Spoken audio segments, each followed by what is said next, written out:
Hello student, कैसे हैं आप सब। उम्मीद करता हूँ आप सब अच्छे होंगे, मस्त होंगे, बेहतर होंगे, आपकी पढ़ाई बेहतर चल रही होगी। क्लास 11 फिजिक्स में बच्चों आज हम थोड़ा सा चर्चा करेंगे स्थितिज ऊर्जा के बारे में, अर्थात पोटेंशियल एनर्जी क्या है। कैनेटिक एनर्जी के बारे में हमने पहले भी चर्चा कर लिया था। मुख्य रूप से ऊर्जा दो प्रकार से होता है बच्चों।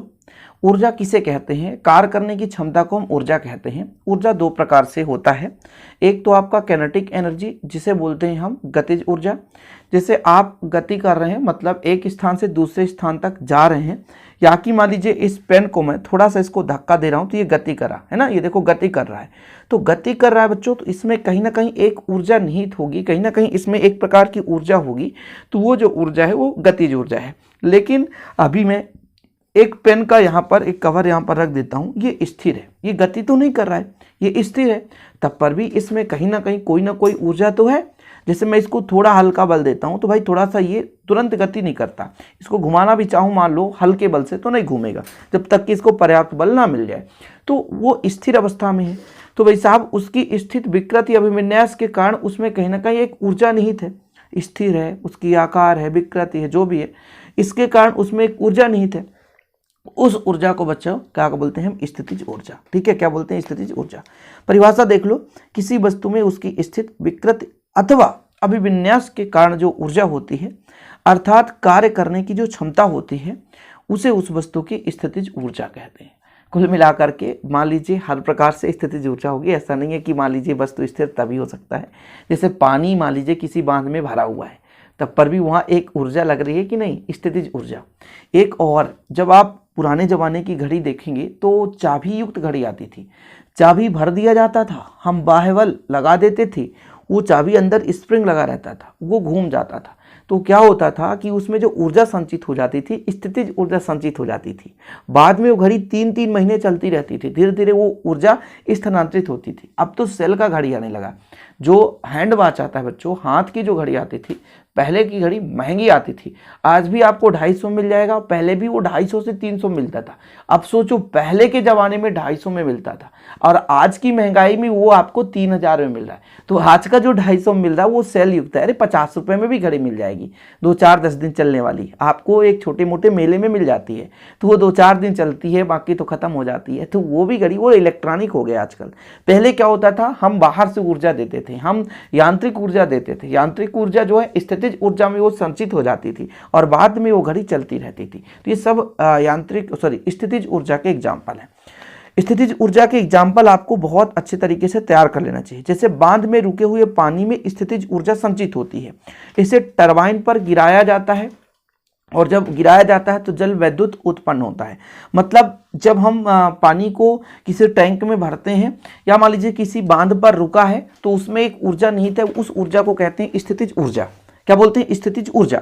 अब वो जो स्थितिज ऊर्जा है बच्चों, जब हम टरबाइन में गिराते हैं तो गतिज ऊर्जा में रूपांतरित होता है और वो गतिज ऊर्जा टरबाइन को घुमाता है और टरबाइन के घूमने से हमें विद्युत ऊर्जा उत्पन्न होती है। तो कुल मिलाकर के पहले हम स्थितिज ऊर्जा को गतिज ऊर्जा में बदलते हैं, फिर गतिज ऊर्जा को हम विद्युत ऊर्जा में बदल देते हैं। देखो ऊर्जा का स्थानांतरण होता है। ऊर्जा संरक्षण का नियम तो आप सब पढ़े होंगे। ऊर्जा ना तो नष्ट होती ना तो उत्पन्न होती है, केवल इसके स्टेट चेंज हो जाते हैं, अवस्था चेंज होता है बच्चों। तो ऊर्जा कभी नष्ट नहीं होती है, समझ रहे हैं? चलिए, इसके बाद भी देख सकते हो आप लोग एग्जाम्पल में, कमानी युक्त घड़ी में चाबी भरने पर कमानी में स्थितिज ऊर्जा संचित हो जाती थी, जो घड़ी के कांटों में चलती रहती थी, बाद में धीरे धीरे करके चलती थी।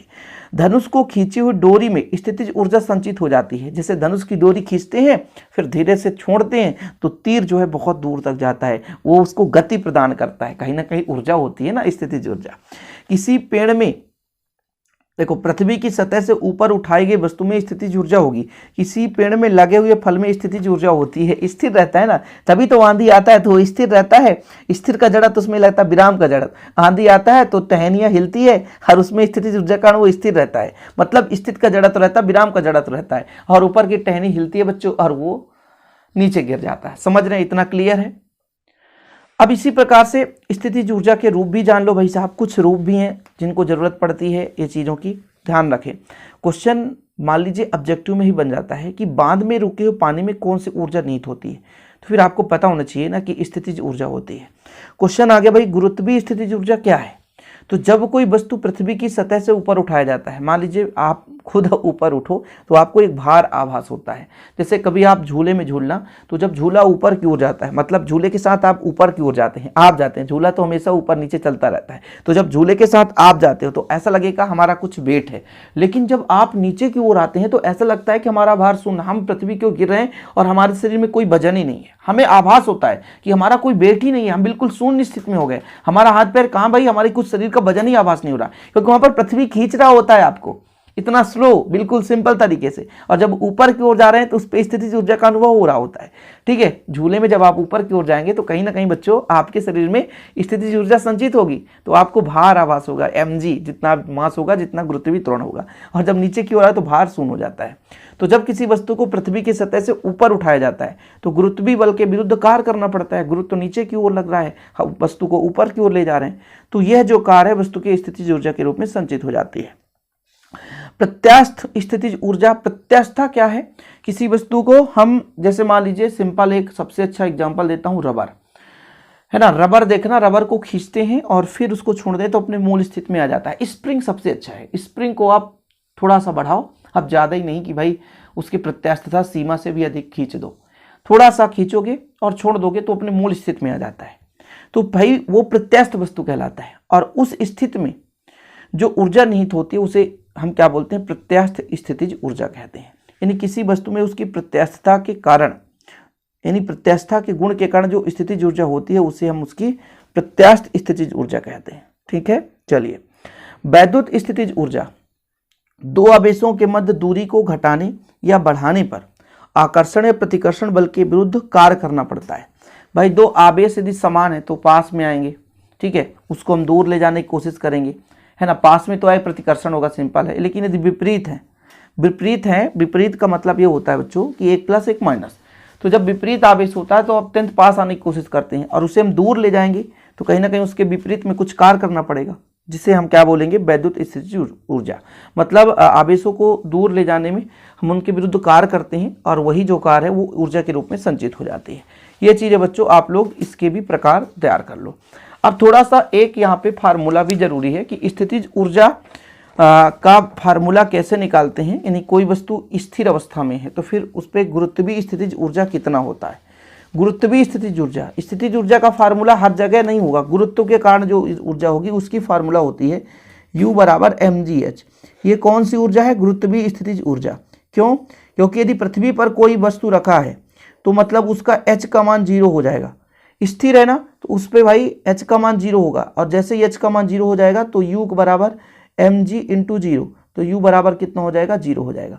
यानी पृथ्वी के सतह पर यदि ऑब्जेक्टिव आ जाए कि पृथ्वी के सतह पर गुरुत्वीय स्थितिज ऊर्जा, गुरुत्वीय की बात कर रहे हैं हम, अन्य ऊर्जा की बात नहीं करें, गुरुत्वीय। यदि कोई वस्तु स्थिर है तब पर भी इसमें ऊर्जा लग रही है, लेकिन यदि स्थिर है पृथ्वी के सतह पर तो गुरुत्वीय स्थितिज ऊर्जा शून्य है उसकी।